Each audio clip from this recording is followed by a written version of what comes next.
آرزو دارم که خیلی اونجای کار نقل بیایم. زن فرزندان خیلی خوشبخت شدن. همه همی فرزندان پدر مادر رو میخوان که همی شدن. وقتی بچه‌شون بیاین و در اینجا کار کنن. در پیش زن فرزندانشون باشن بسیار. وقتی در روسیه بود برای شما پول میفرستاد؟ خیلی نه بسیار نه چندان کم. چند روبل میفرستاد؟ 2000 3000 نمیشه. اون وقت زندگیتون خوب بود؟ خیلی کم میرفت پیش. برای چی از روسیه اومد؟ دیپارتاسیون شده؟ یعنی که شما نمیخواهید که در نوروز در روسیه شرایطی من میخوام نوروز از شرایط بچه‌ها بهتر شد.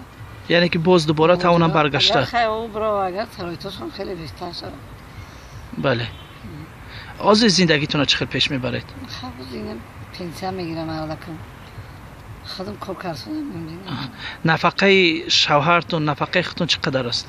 نفقه شوهرم 300 خودم نفقه توری نکردم. توری نکردید نفقه. زندگیتون هم میرسونه در این پول؟ خیلی میشه کم.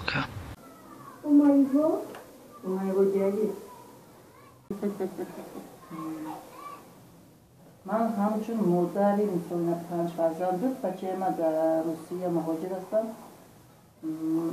میکنم که همین سخت زندگی همین تاجیکستان خدمت بخوبتر شود مثلا همه همین مهاجران که همین تاجیکستان هستن همین گشته بیاین در تاجیکستان خدمت کار کنن آرزو دارم که همین نوروزی تبریکشون میکنم صحت سلامت باشم من مادری که مهاجر هستم من همه مهاجران رو تبریک میکنم در این نوروزی کار نیسته؟